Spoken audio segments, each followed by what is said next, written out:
Alas 7 ng gabi ng May 17, makikita ang isang senior citizen na tumatawid sa kalsada ng Barangay Silangan, Quezon City. Maya-maya pa, lumiko ang isang itim na sports utility vehicle o SUV. At nabundol ang ginang na si Rosemary Rebulio, 61 taong gulang. Dahil sa lakas ng pagkakabangga, tumilapon sa gitna ng kalsada ang biktima. Ang masaklap, nasagasaan din siya ng sumunod na sasakyang kumanan sa kanto. Sinubukan ng biktimang bumangon.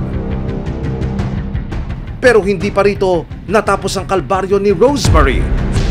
Dahil ang kanyang katawan nakaladkad at pumailalim naman sa pangatlong sasakyan na dumaraan.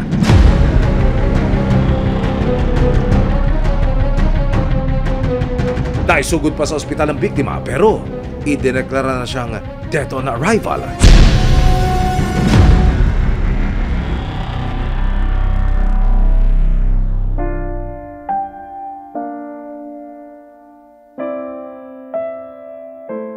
Kwento ng anak ng biktima na si Katrina, nagtatrabaho bilang secretary ang inang si Rosemary sa isang pribadong kumpanya sa Rizal.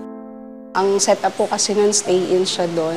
So every weekends lang po talaga siya umuwi ng Bulacan. So Saturday night, usually mga 7 po kasi niyan, nag-a-update na yun na kung nasan na siya, kung nakasakay na ba. Nagsimula na raw siyang mag-alala dahil hindi pa nagpaparamdam ang ina. Around 7:20, ako na yung tumawag. So yung nawagan ko, parang bungad ko pa nga. Asan ka na? Yung ganun. Kahit di pa siya nagsasalita, pagkasagot, asan ka na? Then, maingay na po maingay yung background. Tapos, iba na po yung sumagot, ibang boses na. Una ko naisip, baka naiwan na naman niya yung phone niya. Nang sagutin ng isang hindi pa nakikilalang babae ang tawag, dito na raw nila nalaman na sinugod na pala sa ospital ang kanilang ina.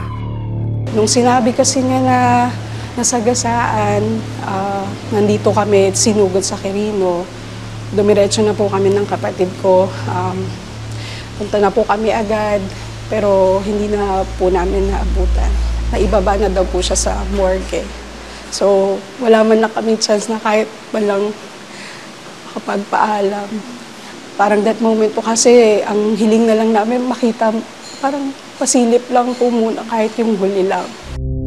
Maraming salamat sa panonood, mga kapuso. Para masundan ang mga reklamong nasolusyonan ng resibo, mag-subscribe lamang sa GMA Public Affairs YouTube channel.